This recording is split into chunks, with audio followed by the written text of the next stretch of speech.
Hello friends and welcome back to Animal Crossing. I am Peachie Llama here on YouTube, and today we are finally touring my island of Ambarino. I've had a lot of technical difficulties as well as just scheduling difficulties to finish this video, so thank you for your patience. So we started Ambarino at the end of March of 2021. I think it's safe to say I've at least spent 6 to 8 months on this island because I have left it alone for half the time. I spent days trying to get one of my other residents, Sadie, getting her to befriend all 10 villagers so she could also give gifts to these villagers. Ran both characters over to each villager, gave them a hat and an outfit depending on what they needed. And everyone was in their proper attire when I saved the dream address, and the dream address just reset to their default outfits. So if you're doing something exciting with your dream address in this way and you want and expect your villagers to be wearing something, don't bother. Don't even worry about it because it won't happen. Just as an FYI, as we move through this tour, I will try to show off screenshots, the limited screenshots I have of every villager wearing their cute little outfit, and hopefully you guys get an idea of what they would have worn. But let's get started.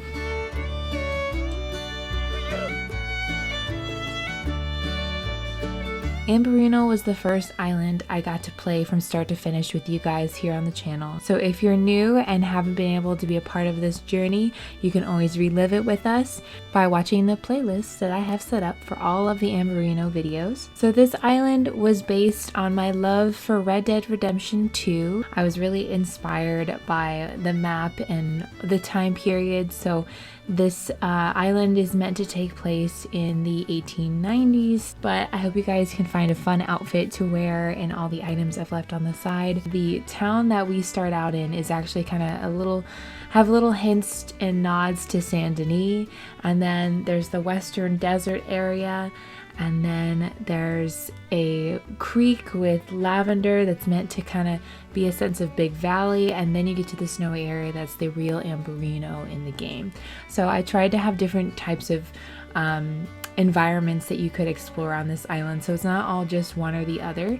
But my biggest thing is just I wanted you to feel like you're out west in this Victorian era. Alright, so looking at this map, again, if you'd like to dream along with me, the dream address is below. So we have myself, Gavin, Sadie, Cheesy, Pete, and then for our villagers, we have Hamlet and Gaston that live together. Biscuit and Bo are neighbors to each other. Goldie and Tipper are neighbors. Olivia and Beardo are neighbors, and Butch kind of lives in the same area as Roscoe and Cheesy Pete. So right off the bat, I have my custom designs panel here, and this is where you can find my train station panel that matches the yellow and black Tudor paneling of the house. And then I have 3 dresses I also designed in the holiday time, and I hope to add more dresses here as we go, as well as a carriage I made that is used outside the museum, so you can grab all that here with my design code.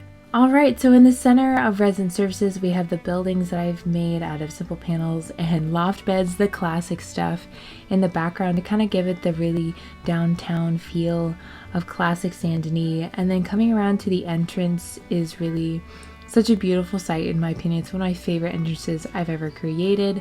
Having that gazebo in the middle was just perfect. I actually chose the green one because there is a green gazebo in Saint Denis that I enjoyed visiting, and so that's why something I wanted to add at the front here, and I think it fits super well in between the buildings, kind of fit it all together. And then of course we have little carriages around the whole city with wagons and carriages with these springy ride-ons.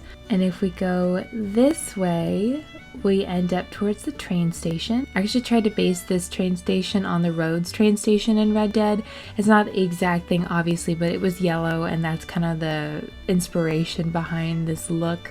This is actually Gavin's house. His name is kind of a joke. If you've played Red Dead Redemption 2, you probably know what I'm talking about. There's always this man walking around the map that is looking for his friend Gavin, so I named the train man Gavin. So inside his house is a very basic train station layout. I honestly forgot to edit my residence houses when I first was ready to set up the address, so I tried to be as quick as I could to wrap it up and not worry about it too much, but it is very simple and very easy. And then as you come out of our amazing train station, I'm also linking the video for the train build if you have any questions or want to see the references for that. And then around the train station is more waiting area, but there's a bunch of cargo waiting to get on trains and things like that around, and I just liked all these extra items to finish off the beaches and make it feel like it's part of town. And then over here is my post office. There's post offices all over Red Dead, and all the mailmen have this blue suit, so that's why I had one included. And I just wanted to have a cute little area right next to the train station so that all these wagons kind of be like filled with gifts, but also just mailings and packages and stuff to be sent out around the island. And this is the inside, this cute little post office. And as we come through here is a very simple and basic entrance for my museum. I just thought it was very easy, and I wanted it to be spacious enough for the villagers to walk around it nicely, so that was my big part of creating it. And it's very, very simple layout, but it can be decorated for any season, so if you want to use it for your islands, have at it. And then over here is continued section of like the docks with cargo and things like that around. And as we come down here, I have a little lighthouse as well as the lighthouse keeper's house. That was kind of the idea I was going behind this. And as we come back around, I wanted to show off the little farm area before we go to the other side of town. So we're kind of leaving town right now, but we will be right back. And over here is where we get to the farming area outside of town. This is Goldie's house, and I absolutely love the detail of the wheat fields and then the actual wheat stalks like in front of it. I just think that's such a cute little nod to it, but it makes you kind of feel like you're really out of the city. And my other thing is I love the picnic area I created. Not entirely period accurate, but it was still really cute. And then over here we have Tipper's house, same thing, but a little variety with some horses and extra farming crops and things. As we come down here is the giant ranch build I created, based off of Honeyland Horizons build. She is incredible. I've linked all her information in the video for this build, which you can see hopefully up here in the cards. But yes, I love the way this looks. It feels like such a large building, and it's really cool to have just such a big ranch to fill the space and have all the different crops on either side. And then I did some basic just cacti, very plain beaches. I really wasn't going to go crazy on the beach because it's already sand based. And then up there you can see that it's the start of kind of the Ambarino area where we use the standees to make it look like snow. We'll get to there eventually. I don't want to go too far to the other side because I want to share that off later because that's towards my house plot. So we're going to come back down into town and go to the other side of town so you can see my beautiful canal. This is the first time I've ever made a canal, and I'd always wanted to make one, so I said I was going to fit it in this island somehow, and I think it works really well. Basically, this canal divides the main city from like the residential area, which I think is kind of nice. This residential area is like the mansion-y side of Saint Denis. If you play the game, you know what I'm talking about. That was the goal. This is Sadie's house. She's one of the residents on this island. Hopefully we'll run into her fairly soon. And again, last minute decorating their houses, so all my extra residents only have their first room decorated, and all of mine are decorated at my house, but for my other residents, it's just that first room you walk into. And so here we are, keeping in with the white and pink theme she has on the outside of her house.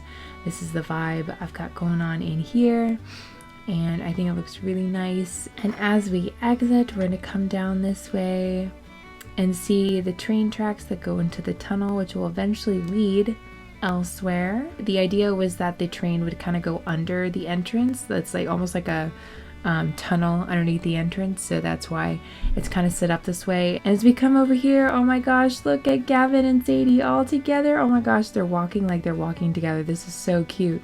Oh my gosh. Hi, Gavin.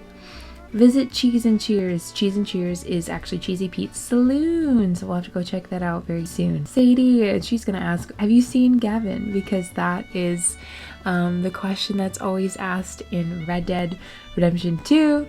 Of course, they're right next to each other, so it's not as fun this time, but maybe when you find her, you'll also be looking for Gavin. And as a reminder, all these presents are here for whatever you need when you're entering the island. And I do want to acknowledge this view from the canal is the beginning towards my house. On the other side, I really liked the silhouette back here. I thought it was really nice. Originally my house was the silhouette and this just fit a lot more symmetrically, so I'm glad I changed it up a little bit.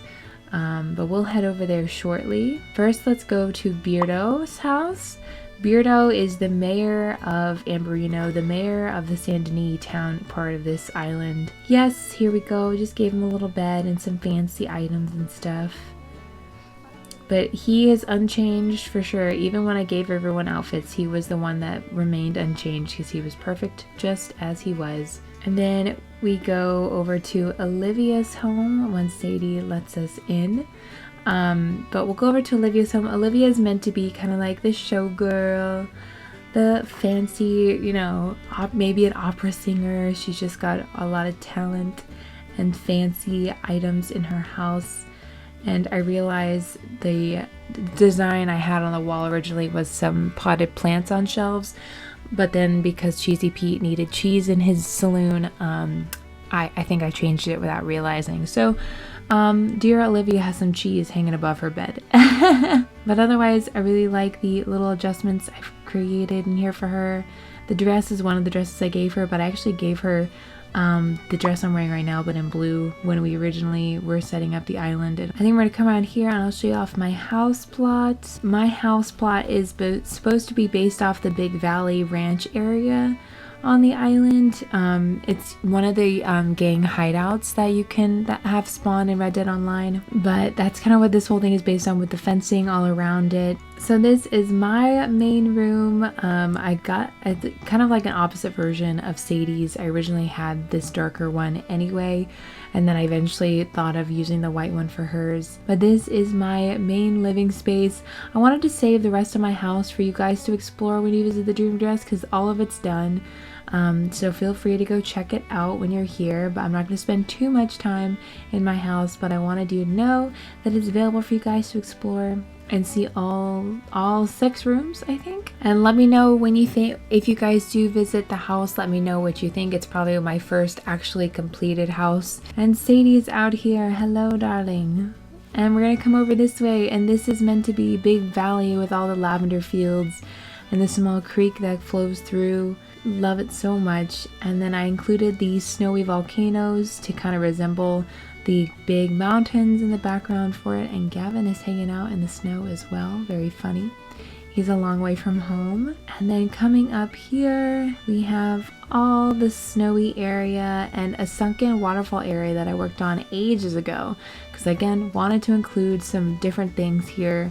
And I think it's kind of a fun national parky vibe. I think that's kind of what I was going for. It's just a fun, unique spot you can come take photos at with the little elements of snow. And we'll head around to visit Biscuit's house, because he is inside today. That's exciting.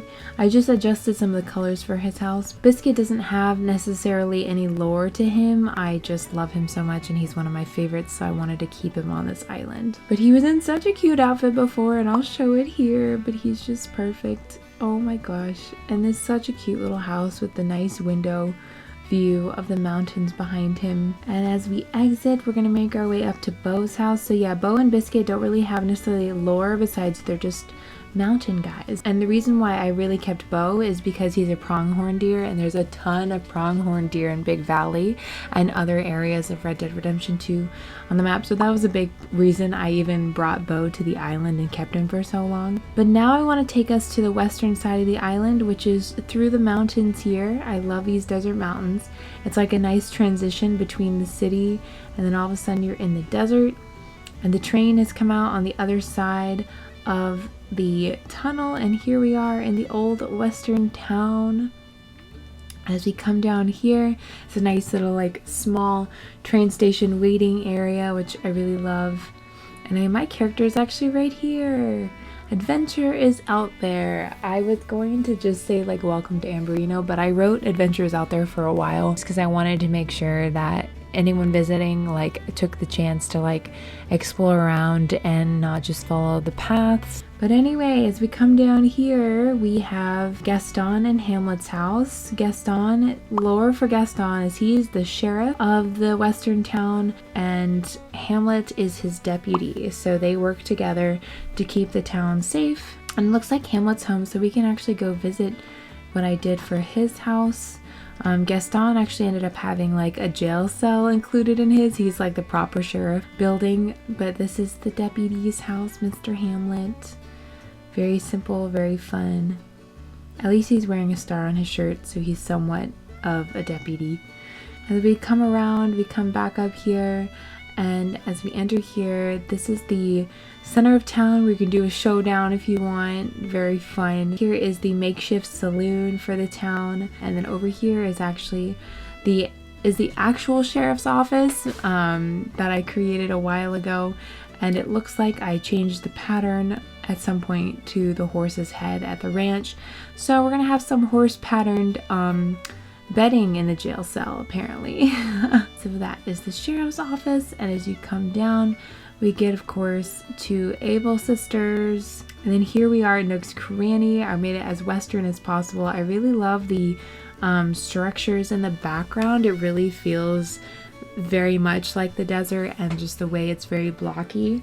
I don't know, I really feel like it worked really well to show off like the cliffs and the plateaus out in the desert. Definitely one of my favorite looks on the whole island is right here. Anyway, the beaches are very simple, spread out with a few flowers and cacti. Oh, and Beau is here. But as we can come out here, here's the extra pathway. Here is a river going through some desert cliffs. So anyway, you can come up here to take some photos, and then you can come around this way to the top of our cliff for the huge, literally the Grand Canyon of this Ambarino island, where we have the campsite as well as a gold mining area. I will try to tag that video here so you can check out how we made this. So cool, and I just love the depth of everything and having it be a giant canyon. But you can use your ladder to get to different levels to get some cool photos at each spot. But my favorite part is where I say adventure is out there. I made this little hopping area, which I think is fun for everyone to explore, to come visit Roscoe. And actually this little lily of the valley just popped up on the day that I saved the dream address. So I left it there because I didn't know we were officially 5 stars, and we hadn't reached 5 stars yet on this island, and we did though. We cleaned everything up. All the dropped items are gone, so we were able to clean it up and actually get a 5-star island, which is pretty cool. So this is Roscoe's house plot area out in the desert. I adjusted his house a little bit because it was too dark, in my opinion, before for what I was going for. But the inside, so basically Roscoe is Cheesy Pete's assistant bandit. So he's got a pretty wealthy inside with a shacky outside to make it like appear that he's not that wealthy, but he's got some wealth with Cheesy Pete right now. As we pop over here, I wanted to kind of show off like these thin rock bridges, as I like to call it, in between the areas of the desert, just kind of give some unique vibes out here. And as we come around here, we come over to Cheesy Pete's house, and look who it is. Mouse Gang Squeak Squeak. Yes. He asked me to put that as his passport title. If you guys were watching the 15K stream, you know what this is from. If you guys were originally part of that stream and that night, let me know in the comments below with Mouth Gang Squeak Squeak. So fun. Just had a blast, and I'm so glad he was able to be a part of that stream. He really made that stream. But anyway, this is his decoration. He designed the house. I added the side pieces because I just felt like it added an addition to it. Which I don't think he's seen it yet, so I'd like to check it out. But his inside, this is actually his saloon, Cheese and Cheers. He designed it, and I placed all the items, but he chose all the look of this whole place, including the dartboard and the band area. He wanted to add a pizza in here, so I have to get a pizza recipe at some point so I can make a pizza to add in here, of course, for the pizza dog. But as you can see, there is cheese on the shelves around because it's Cheese and Cheers, and I think it's really cute. So I hope you guys enjoy hanging out at the saloon here, and if you want to get behind the bar you can, which I think is pretty funny. But yeah, let's keep on going. And Cheesy Pete is the bandit of Ambarino. They live out in the desert where they can get their sneak on. Come out here, I wanted to make another campsite, which I think is really cute and very cool. Put some horses out here. And then as we come down, we find Butch, who is wearing the cutest thing last time, but here's the photo of his thing. Butch is our horse rancher on this island. That's his lore. So we have a whole farm here for him with a red barn, and he has the horses hanging out on his property. I can't believe it, but that is it for today's video, guys. I hope you enjoyed it and had fun on this tour with me. Thank you for sticking around for this entire island experience. The building from the beginning of Ambarino to now was really, really awesome, and I really appreciate that, and I hope you guys are excited to see it for yourself now in dream address form. Please go explore and let me know what you think. I'm really proud of it, and if you have ideas for anything you want to see in the future of our next island, maybe let me know. I've already started our next island, but there's a twist to it that's not necessarily theme based, but those videos will be coming very soon. I'm not totally abandoning Will-O-Wisp either. I'm actually waiting for the fall time to come back because I get really into the witchy stuff obviously when October is coming, so probably in September, once I get through work stuff, definitely in October, we'll start posting Will-O-Wisp again and finish it because we are almost done. There's just a few more builds for Will-O-Wisp, and then we'll have 2 other islands that are completed. That's pretty crazy. Give this video a big thumbs up if you enjoyed it, please, and consider subscribing so you'll be notified the next time I post. I love y'all so much. Thank you so much for sticking with me. Hope you have a wonderful day, and I'll see you next time. Bye!